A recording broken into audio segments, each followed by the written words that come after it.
moal katara jenis teh. Ngan atra kadenge sora gagak teh di tas magrib boleh ngelak wae. Estu kawas nembongkeun kila-kila goreng. Teh aya naon kitu? Teh kumanya. Bari cinutrung handapkeun tangkal bungur, leungeun teu lesok tina jejer. Kuring tetep mikiran sada manuk kawas gagak teh. Moal bawa kitu eta teh meureun minangka lembut atawa jurig anu tempatna kajorag Kang Soleh. Bab cek batur ge pada dilanjut ngabangun dirinya sora nu nyicicik teh geus teu kadenge. Nu sok kadenge teh nya sora manuk nu sok kuak-kuak teh.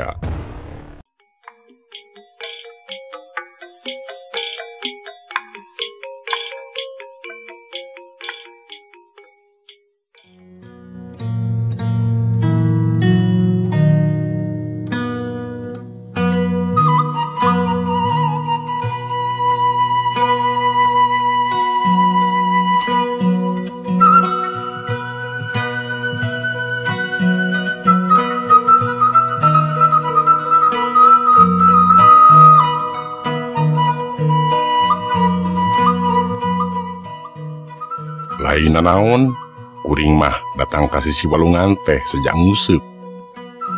Jadi taya maksud dianti nguseup. Sumawona ngahajak nyumput atawa ngimpleng pikeun nanda sabatur. Teu pisan-pisan jauh tanah ka langit. Bororaah mikiran nu kaditu. Cenah eta pedah ngajugur di tas magrib dipeuntaseun imah Kang Soleh da taya maksud rek papaling. Sada manuk kawas gagak kadenge deui geus aya 3 kali na ngelak. Pas dina tangkal bungur luhureun kuring sakapeung hiber mentas walungan. Terus kukurilingan luhureun imah Kang Soleh. Samemeh saterusna henteup deui dina tangkal bungur luhureun pangusupan kuring. Kitu jeung kitu we tibada magrib. Sagala hal bisa wae barubah tanpa kajudi tiangalna. Kaasup pola pikir tapak lacak kahirupan manusia nu teu weleh euwah gingsir. Nya kaasup lalakon hirup da Kang Soleh lanceuk kuring.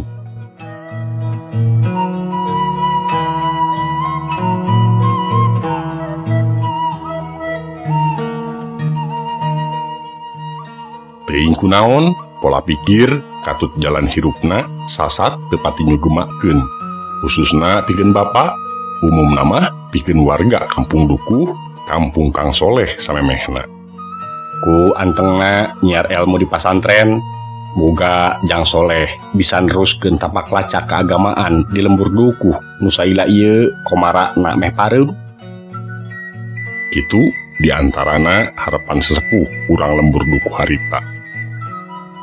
Karuhan we salaku dulurna sajabati bapak kuring ge harita ngarasa reueus bakal boga dulur nu baris neruskeun urip hirup nu nyingkem jeung papagon agama anu paling hariwang kiwari di kampung Dukuh sajaba beuki langkana imam masjid oge masalah nu mimpin tahlil geus meh tumpur. Omong waduleh salaku imam masjid nu pangdeuketna jeung ibah bapak. Karempan inyana nu teu weleh tik-tik brek gering wae ngadadak kaubaran ku ayana iber Kang Soleh daek ngalap ilmu di pasantren. Harapan liana ku ayana kilanceuk nimba ilmu di pasantren nu kasohor saeutik gedena barudak di lembur bisa kaasuh. Lain si nepi ka daek ngaji subuh dalah ku daek maca Quran atawa debah bada magrib ge geus kaitung cukup we daripada lapur mah. Tibatan bada magrib ting salembrang di buruan atawa anteng ngongorek HP mah. Tapi hanjakal nu dianti-anti saban wanci nu didago ti bareto teh bet kurang nyombo. Sabada mulang ti pasantren teh Kang Soleh langsung mideulih Rosita pikeun jadi batu hirupna. Memang mimitina mah daek dipetakeun malah sasatna kadus Jumadro ge milu ngistrenan ku acara pidato di muka umum. Yen Kang Soleh teh sasat resmi jadi ajengan anom nu baris nungtun dina jalan kahirupan nu caang tur lempeng. Dilanceuk dititipan barudak malar diwurukan, boh diajar maca Quran atawa kitab Safinah, sakapeung diwuruk maca deba atawa perkara perbatalan wudu jeung rukun-rukun dina salat atawa liana. Kureusna bapa samemeh 2 bulan kilanceuk mulang ngahaja dipanggieunkeun imah. Memang teu agreng, tapi ruangan khusus ngahaja diancokeun keur barudak ngaraji, utamana pikeun barudak awewe. Khusus nu ieu tangtu nu ngawurukan nya Aceuk Rosita nu kungsi ngalaman masantren 3 bulan jeung Kang Soleh. Najan kitu, boh masyarakat dukuh umumna atawa bapa khususna ngarasa sugema. Tapi nyatana kasugemaan eta ukur sageprakan teu kungsi sataun Kang Soleh kawas nu angkat tangan. Alasanana teu sanggup ngurus barudak teh. Najan sababaraha kali dilelemu malar dae anger mugen. Alasan sajena nu kawilang adab asana teh elmu nu dipiboga ku dirina teu acan manjing pikeun teruskeun tapak lacak pupuhu keagamaan samemehna. Tapi tangtu eta mah ukur alasan neangan posisi aman. Nu kairong ku kuring mah yen Rosita nu jadi pamajikanana teu weleh aral subaha. Kurang kasabaran basana ngurus barudak nu buruhna ngandalkeun karidoan dewan keluarga masjid kurang ngajamin. Tokomo basa harita inyana geus dibere boga budak.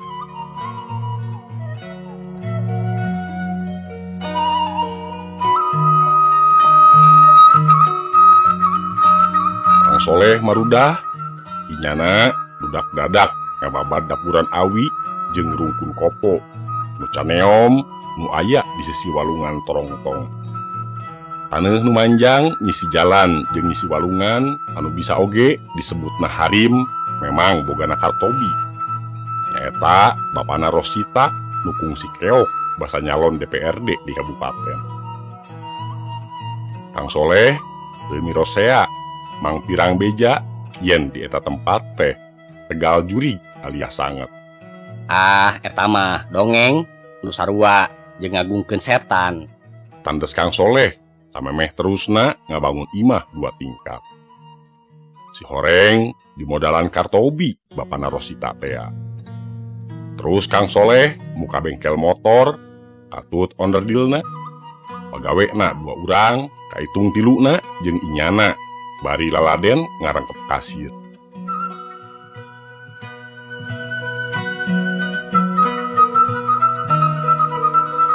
Sabada Kang Soleh pindah imah ka sisi walungan miharep jalan gede. Imah nu asal mah dikontrakeun ku bapa. Lumayan cenah pikeun tambah-tambaheun kabutuhan samemeh kuring laki rabi. Ngadenge kecap laki rabi hate teh sok buligah we. Sabab sajaba can boga calon teh kuring mah teu boga gawe. Sabada kaluar SMA teu daek ningkatkeun pendidikan jiga batur. Baringung lah asa teu kairong gampang jadi PNS atawa gawe di swasta. Anggur teh kalah resep nguseup. Nya samodel nguseup nu dilakukeun ku kuring ayeuna di walungan tarongtong. Nyaeta beuntaseun imah Kang Soleh teh. Pada manuk ngokoak bisa dak deui. Bulan sapasi geus sajam tilem di beh kulon. Mun sabah mun kaayaan teh merdong. Gagak nu cenah buluna hideung meles kana tangtu moal katara jenisna teh. Ngan atra kadenge sora gagak teh di tas magrib teu boleh ngelak wae. Estu kawas nembongkeun kila-kila goreng. Tek aya naon kitu? Ate teh tumanya. Bari cinutrung handapeun tangkal bungur, leungeun teu lesot dina jejer. Kuring tetep mikiran sada manuk kawas gagak teh. Moal bawa kitu eta teh meureun minangka lembut atawa jurig anu tempatna ajorag Kang Soleh. Sabab cek batur ge sabada kilancek ngabangun didinya sora nu nyikikik teh geus teu kadenge. Nu sok kadenge teh nya sora manuk nu sok kuak-kuak teh. Jam 11 peuting dipeuntaseun walungan katangen aya mobil eureun pas hareupeun imah Kang Soleh. Sora manuk disada deui. Ujug-ujug sada manuk teh kukurilingan luhureun imahna Kang Soleh. Teu lila kasawang jirimna hiber dipeuntas ka tangkal bungur luhureun kuring bari terus sada kuak-kuak. Barang jep jempe awak ngadadak nguriding sokomo basa ngadenge sora bedil dar derdor ngepung imahna Kang Soleh. Dijebur di luhur imahna aya nu ngagajleng ka walungan bari terus ngojay sejameuntas ka pelebak kuring. Di antara sora tembakan nu norogtog kuring aya ngagorowok ka Kang Soleh atawa wakca balaka ka maranehna. Kunaon kuring bet disamarutkeun padahal teu pisan-pisan boga niat nanda sabatur. Komo lamun jadi teroris mah jajauheun pisan. Cicing didinya soteh ukur keur nguseup tapi reaksi pelor nu terus nyalaksak ka sakujur awak ngalantarankeun kuring jadi teu walakaya. Pemirsa, bukti namung sakitu anu tiasa kapihatur, kirang langkungna sim kuring nyuhunkeun dihapunten.